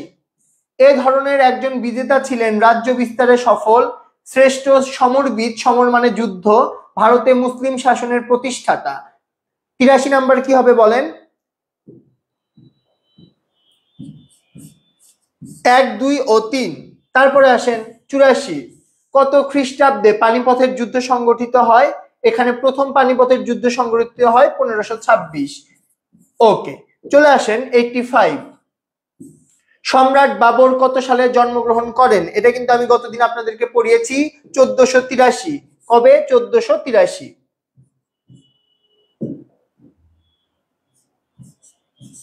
তারপরে আসেন 86। বাবরের ভারত আক্রমণের সময় দিল্লির সুলতান কে ছিলেন? ইব্রাহিম লোদি, দৌলত খান লোদি, বাহলুল লোদি নাকি সিকান্দার লোদি? 86 কি হবে? ইব্রাহিম লোদি। তারপরে আসেন 87। পাকিস্তান গণপরিষদে কে প্রথম বাংলাকে রাষ্ট্রভাষা করার দাবি জানায়? নাম্বার 87। আবুল কাশেম, নুরুল হক, শামসুল হক, ধীরেন্দ্রনাথ দত্ত। 87 কি হবে? ধীরেন্দ্রনাথ দত্ত। চলে আসেন 88। কত তারিখে পাকিস্তান স্বাধীনতা লাভ করে? 13ই আগস্ট, 14ই আগস্ট, 15ই আগস্ট, 16ই আগস্ট। 88 কি হবে বলেন? 14ই আগস্ট। পাকিস্তান করে 14ই আগস্ট। ভারত কবে করে বলে ফেলেন, ভারত কবে করে? চলে আসেন 89। বাবর ভারতে মুঘল সাম্রাজ্যের ভিত্তি স্থাপন করে দিল্লি দখল করে, গুজরাট দখল করে, আগ্রা দখল করে। 1 ও 2, 1 ও 3, 2 ও 3, 1, 2 ও 3। 89 কি হবে বলেন?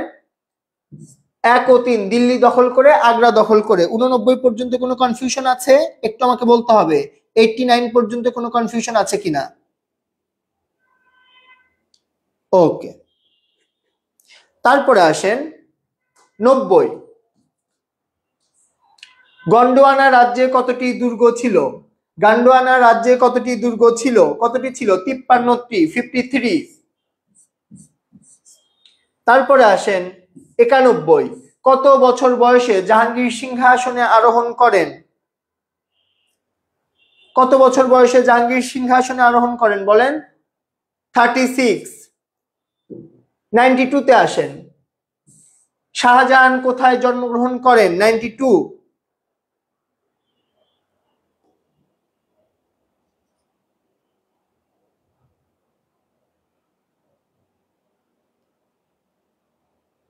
ওকে, ঠিক আছে, 15ই আগস্ট। তারপরে আসেন, শাহজাহান জন্মগ্রহণ করেন লাহোরে। এবং শাহজাহানকে কি বলা হতো? শাহজাহানকে কিন্তু শিল্পের জন্য অনেক বেশি সমাদর করা হতো, এবং শাহজাহানের যে স্থাপত্য সেটা নিয়ে কিন্তু কালকে আপনাদের ঘ নাম্বারে একটা প্রশ্ন আসবে ইনশাল্লাহ। 93 আসেন। আহমদনগর আক্রমণের নেতৃত্ব দেন সম্রাট আকবরের দ্বিতীয় পুত্র মুরাদ, খানান আব্দুর রহিম, রাজা মানসিং। নাম্বার 93 কি হবে বলেন? 1 ও 2। তারপরে চলে আসেন নাম্বার 94। পাকিস্তানের সরকার কোন হরফে বাংলা লেখার প্রচলনের অপপ্রয়াস চালায়? হিন্দি, উর্দু, ফরাসি নাকি আরবি? 94 কি হবে বলেন? আরবি।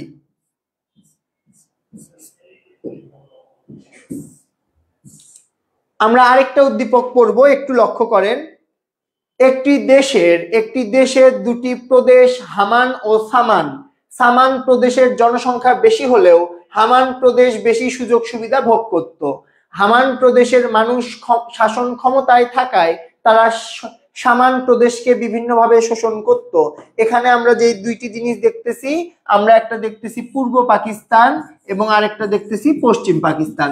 এখন এই দুইটাকে রিলেট করে আমাদেরকে কিন্তু উদ্দীপকের অ্যান্সার দিতে হবে। ওকে,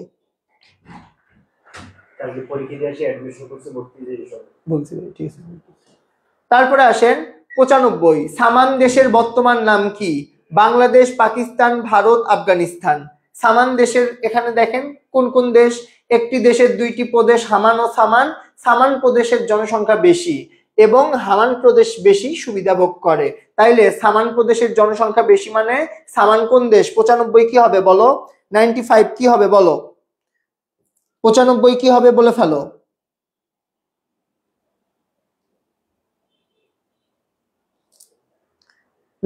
কি হবে? বাংলাদেশ। গ্রেট। চলে আসো 96। উদ্দীপকের হামান ও সামান প্রদেশ নির্দেশ করে পূর্ব পাকিস্তান, পশ্চিম পাকিস্তান, পশ্চিমবঙ্গ। 96 কি হবে বলো? উদ্দীপকের হামান ও সামান নির্দেশ করে পূর্ব পাকিস্তান না পশ্চিম পাকিস্তান ও পশ্চিমবঙ্গ? এখানে পশ্চিমবঙ্গর কোনো ফ্যাক্টই নেই, সুতরাং আমাদের 1 ও 2। 96 পর্যন্ত কোনো কনফিউশন আছে?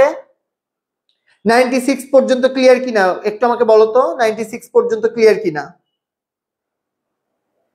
ওকে, চলে আসো 97। 1970 সালের নির্বাচনে আওয়ামী লীগ জাতীয় পরিষদের কয়টি আসন লাভ করেছিল? 262, 167, 269 নাকি 288? একটু অ্যান্সার করে ফেলো। 97।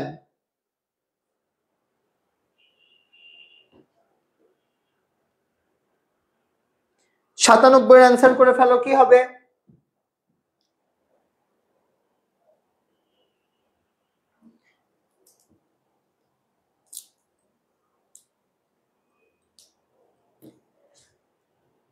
সাতানব্বই অ্যান্সার করো। তোমরা কিন্তু খুব লেজিলি অ্যান্সার করতেছো, একটু দ্রুত অ্যান্সার করতে হবে। 96, 97।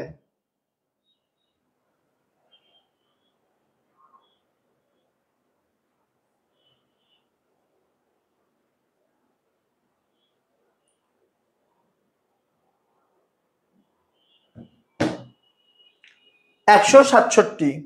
চলে আসো 98। পূর্ব বাংলায় কয়টি রাজনৈতিক দল যুক্ত ফ্রন্ট গঠন করে? 98 কি হবে বলো? 4টি রাজনৈতিক দল। কিন্তু কোনো কারণে যদি 4টি অপশন না পাও, 4টি অপশন যদি প্রশ্নে না থাকে, তাহলে 5টি রাজনৈতিক দল দিবা। কিছু কিছু পাবলিকেশনের বইয়ে 4টি আছে, কিছু কিছুতে 5টি আছে। কিন্তু বাংলাদেশের যে দলিল, বাংলাদেশের একটা দলিল আছে, এই দলিলে 4টি দলের কথা বলা আছে। কয়টি দল? 4টি দলের কথা বলা আছে। ওকে, তারপরে আসো 99। 1970 সালের 17 ডিসেম্বর প্রাদেশিক পরিষদের নির্বাচনে আওয়ামী লীগ কতটি আসন লাভ করে? 258, 268, 298, 310। 99 কি হবে বলো? 99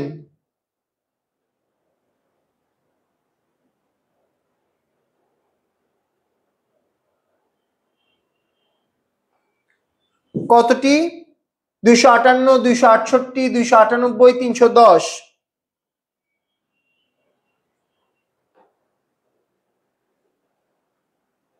298। চমৎকার। বঙ্গবন্ধু শেখ মুজিবুর রহমান গণতান্ত্রিক পরিবেশ ফিরিয়ে আনার জন্য কয়টি শর্ত আরোপ করে? এই প্রশ্নটা সম্ভবত তোমাদের পরীক্ষায় আর আসার কোনো সম্ভাবনা নেই, আমি তবুও বলে দিচ্ছি, 2টি। কয়টি? 2টি। চলে আসো 101। অস্থায়ী সরকার কোথায় গঠিত হয়? মেহেরপুর, চুয়াডাঙ্গা, ঝিনাইদহ, যশোর। 101।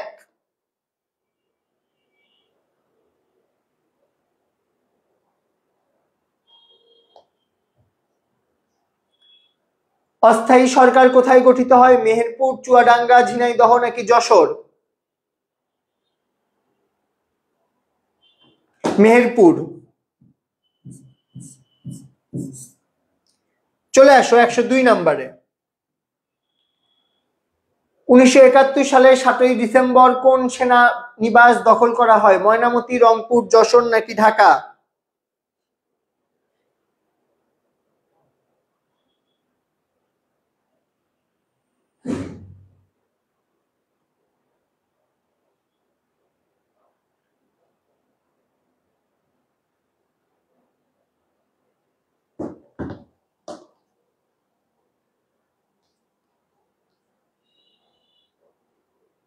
ওকে, 102 এর অ্যান্সার কি হবে বলো?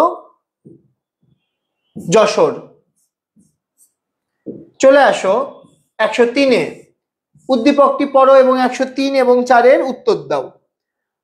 বাঙালি জাতির জনক মার্চ মাসের কোন একদিন রেসকোর্স ময়দানে একটি ভাষণ দেয়। ওই ভাষণে তিনি বাঙালি জাতিকে যুদ্ধের প্রস্তুতি নিতে বলে এবং দেশ স্বাধীন না হওয়া পর্যন্ত ঘরে না ফেরার আহ্বান জানায়। এই ভাষণ কবে দিয়েছিল? তোমরা জানো, 7ই মার্চ।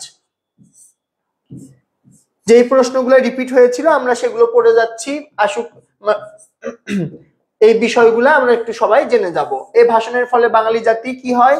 ঐক্যবদ্ধ, অসাম্প্রদায়িক চেতনায় উজ্জীবিত, নিজের অধিকার আদায়ের সংকল্প। 104 নাম্বার কি হবে বলো? 3টাই, দুঃখিত।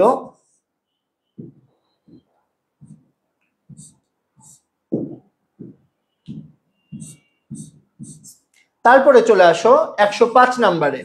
মুক্তিযুদ্ধের 1 নং সেক্টরের অধীনে কি ছিল? চট্টগ্রাম, পার্বত্য চট্টগ্রাম, ফেনী নদী নিচের কোনটি? একটু সকলে অ্যান্সার দিয়ে ফেলো ঝটপট।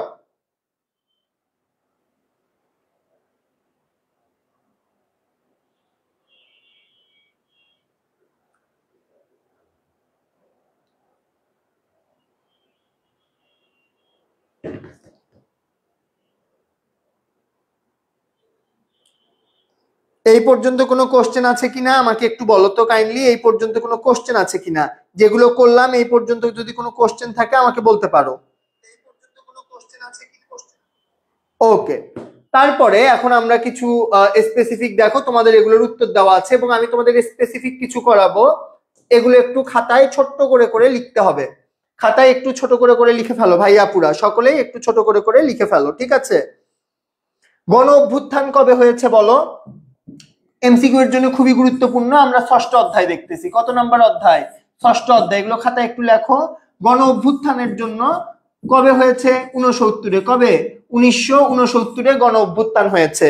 এরপরে আমি যদি তোমাদের বলি ন্যাপের প্রতিষ্ঠাতা, কিসের প্রতিষ্ঠাতা? ন্যাপের প্রতিষ্ঠাতা। ন্যাপের প্রতিষ্ঠাতা কে ছিল? একটু কমেন্টে বলো ন্যাপের প্রতিষ্ঠাতা কে ছিল? মাওলানা ভাসানী। ন্যাপের প্রতিষ্ঠাতা কে ছিল? মাওলানা ভাসানী। ওকে, এগুলো প্রত্যেকটাই কিন্তু ইম্পর্টেন্ট এমসিকিউ এর জন্য অ্যাজ ওয়েল অ্যাজ সৃজনশীলের ক নাম্বারের জন্য। তারপরে আসো কত সালের নির্বাচনের মধ্য দিয়ে বাঙালির জাতীয়তাবাদের চেতনা ফুটে ওঠে? 1970 সালের নির্বাচনের মধ্যে বাঙালির কি ফুটে ওঠে? জাতীয়তাবাদের চেতনা। কি ফুটে ওঠে? জাতীয়তাবাদের চেতনা। হয়ে গেলে একটু ডান বলো। এই 3টা হয়ে গেলে একটু ডান বলো তো। ওকে, প্রিয় শিক্ষার্থী, তোমরা অবশ্যই সকলেই অ্যাডমিশন পরীক্ষা দিবে। কালকে এই পরীক্ষা শেষে তোমরা যখন কমন পাবে, তোমাদের যখন মন খুশি থাকবে, তার পরবর্তী সময়ে কিন্তু অবশ্যই তোমরা অ্যাডমিশন নিয়ে ভাববে এবং আমাদের যে কোর্সগুলো আছে সেগুলোতে এনরোল করার চেষ্টা করবে। তারপরে দেখো এই 70-এর নির্বাচনে পিপলস পার্টি, কি পার্টি? পিপলস পার্টি কতটি আসন লাভ করে? সকলে একটু কমেন্ট করো, পিপলস পার্টি কতটি আসন লাভ করে? পিপলস পার্টি পশ্চিম পাকিস্তানে 88টি সিট লাভ করে। কতটি সিট? 88টি সিট লাভ করে। এই যে যেগুলো আমি লিখতেছি সেগুলো কিন্তু আমি তোমাদেরকে স্লাইড আকারে ইনশাল্লাহ দিয়ে দিব। একটু আমাকে বলো ক্লিয়ার কিনা, একটু আমাকে বলতে হবে ক্লিয়ার কিনা।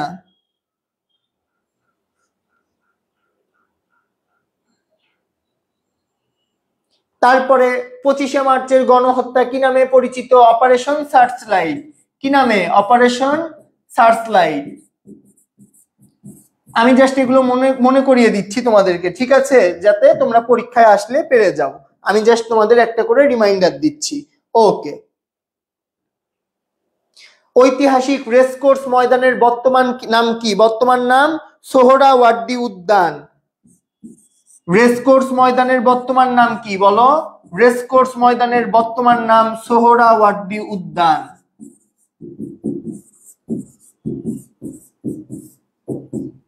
ওকে, তারপর আসো, লেখা হলে একটু আমাকে ডান বলবা, ঠিক আছে? লেখা হলে একটু আমাকে ডান বলতে হবে।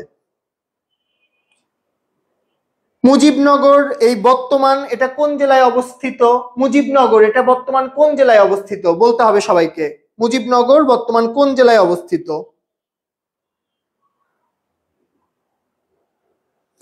তারপরে বলো সর্বপ্রথম প্রথম মুক্তিযুদ্ধের বিরুদ্ধে গঠিত, মুক্তিযুদ্ধের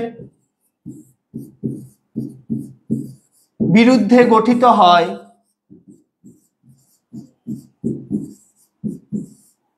কি গঠিত হয়? শান্তি কমিটি।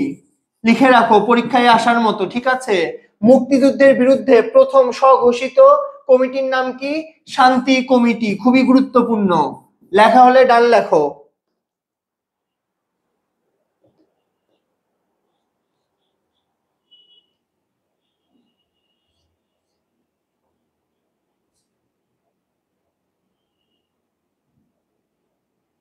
আচ্ছা, আরেকটা খুবই গুরুত্বপূর্ণ কোশ্চেন, এই যে আত্মসমর্পণ করলো পাকিস্তানিরা, সেখানে কারা কারা উপস্থিত ছিল?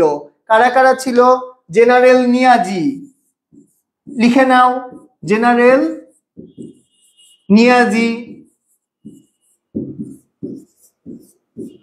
আর কারা কারা ছিল কমেন্ট করো, কে কে ছিল?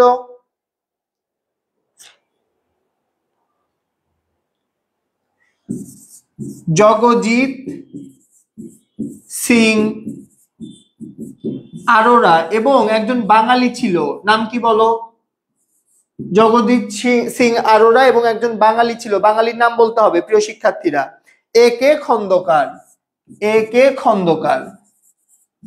যখন পাকিস্তানিরা আত্মসমর্পণ করে তখন ছিল জেনারেল নিয়াজি, জগজিৎ সিং আরোরা এবং এ কে খন্দকার।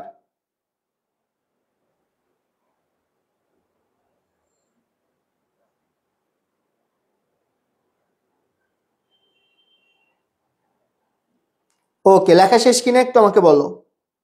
ওকে, চমৎকার। তারপরে আসো,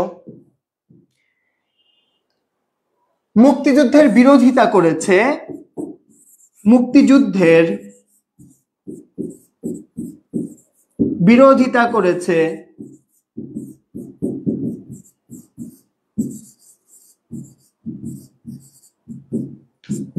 দুইটা দল।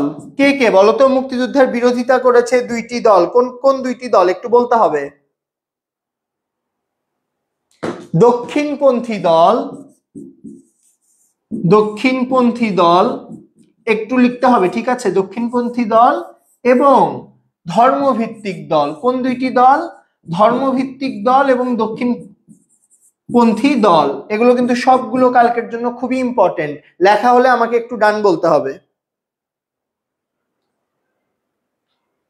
পিডিএফ পেয়ে যাবা, যারা যারা ক্লাসটি শেয়ার করেছো তারা সকলে পিডিএফ পেয়ে যাবা। যারা এখনো রিয়াক্ট করোনি একটু রিয়াক্ট করে দাও এবং ক্লাসটি শেয়ার করে দাও।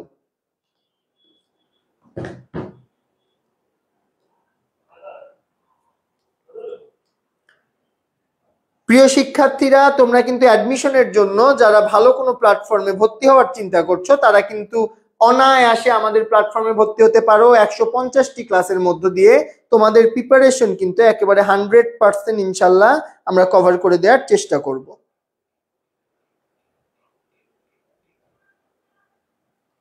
আচ্ছা, আরেকটা ইম্পর্টেন্ট জিনিস, আগরতলা মামলা প্রত্যাহার করা হয় কেন?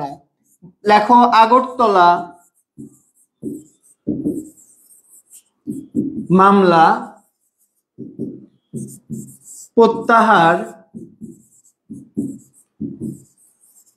করা হয় কেন?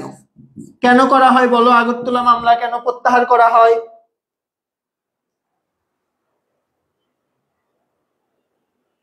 তীব্র একটা ছাত্র আন্দোলন হয়, তাইলে তীব্র ছাত্র আন্দোলন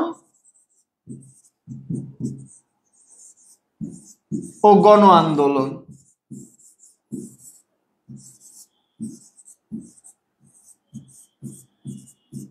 তীব্র ছাত্র আন্দোলন ও গণ আন্দোলন। একটু বলো এই পর্যন্ত ক্লিয়ার কিনা? এই পর্যন্ত কোনো কনফিউশন থাকলে একটু বলো।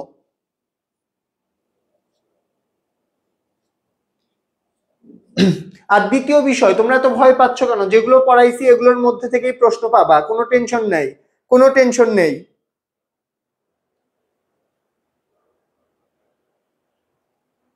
তারপরে দেখো, প্রবাসী মুজিবনগর সরকারের সেনাপতি কে ছিল? প্রবাসী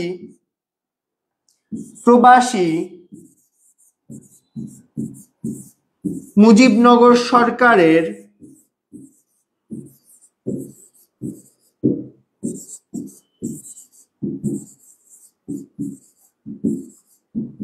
সেনাপতি কে ছিল?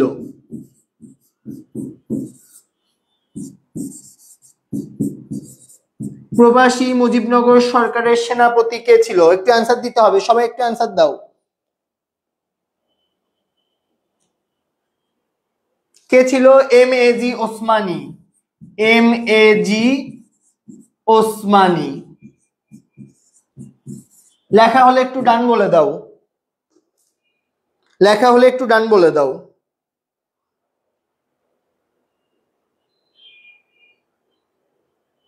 অস্থায়ী মুজিবনগর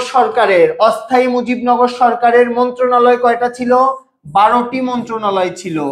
অস্থায়ী মুজিবনগর সরকারের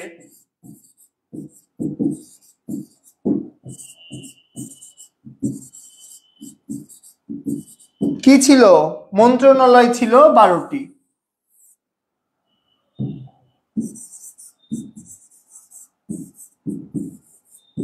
কয়টি ছিল বলো? 12টি ছিল। তারপরে আরেকটা খুবই গুরুত্বপূর্ণ তথ্য, গণপ্রজাতন্ত্রী বাংলাদেশে, লেখো সবাই, গণপ্রজাতন্ত্রী বাংলাদেশের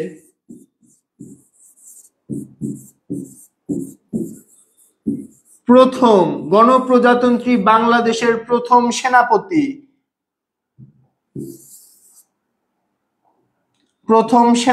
কে ছিল? একটু কমেন্টে জানাও তো, গণপ্রজাতন্ত্রী বাংলাদেশের প্রথম সেনাপতি কে ছিল? একটু কমেন্টে জানাইতে হবে ভাই আপুরা। কে ছিল? আতাউল গনি ওসমানী। কি নাম বলো আমার সাথে বলো? আতাউল গনি ওসমানী। আতাউল গনি ওসমানী। লেখা শেষ করে জানাও।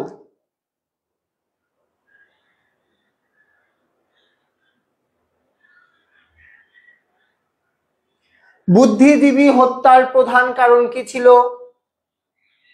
বলো, বুদ্ধিজীবী হত্যার প্রধান কারণ কি ছিল? দেশকে মেধাশূন্য করা।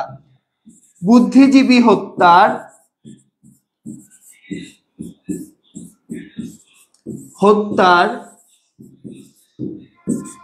প্রধান কারণ ছিল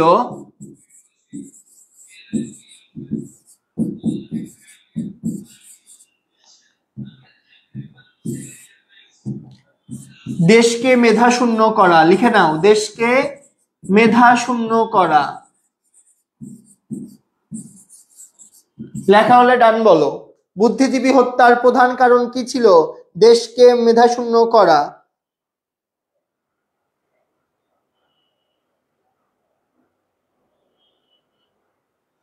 বাংলাদেশ এবং ভারতের যৌথ কমান্ড গঠিত হয় কবে? লেখো, বাংলাদেশ এবং ভারতের যৌথ কমান্ড গঠিত হয় কবে? বাংলাদেশ ও ভারত মিলে যৌথ কমান্ড গঠিত করে কবে? একটু অ্যান্সার দাও তো। বাংলাদেশ এবং ভারতের যৌথ কমান্ড গঠিত হয় 21 নভেম্বর। কবে? 21 নভেম্বর। খুবই গুরুত্বপূর্ণ কোশ্চেন, বারবার বলতেছি, এটা আসার মতো একটা কোশ্চেন। লেখা হলে জানাও।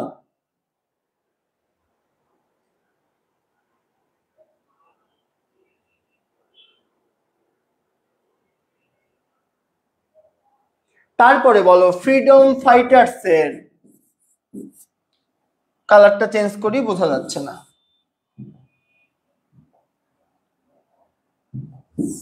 লেখো, ফ্রিডম ফাইটার্স এর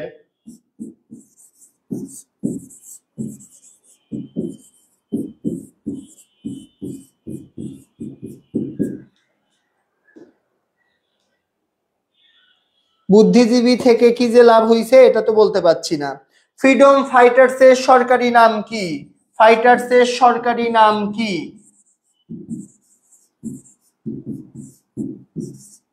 ফ্রিডম ফাইটারের সরকারি নাম কি বলো, কে জানো একটু কমেন্ট করো। কি ছিল? গণবাহিনী। গণবাহিনী। এবং আরেকটা কনফিউশন তোমাদের ক্লিয়ার করে দেই, তোমাদের যদি প্রশ্নে আসে বাংলাদেশকে প্রথম স্বীকৃতি প্রদানকারী দেশ কি? বাংলাদেশকে প্রথম স্বীকৃতি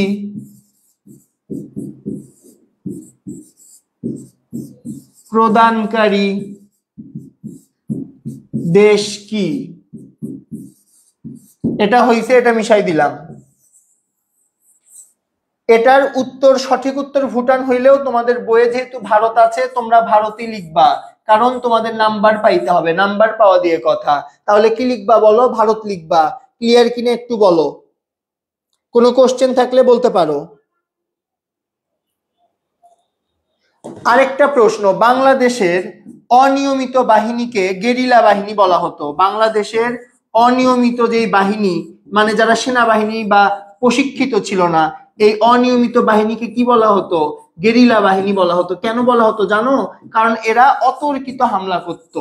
অতর্কিত হামলা, এরা অতর্কিত হামলা করতো বা না বলে হামলা করত, এই জন্য এদেরকে বলা হতো গেরিলা বাহিনী। ক্লিয়ার কিনা একটু আমাকে বলতে হবে।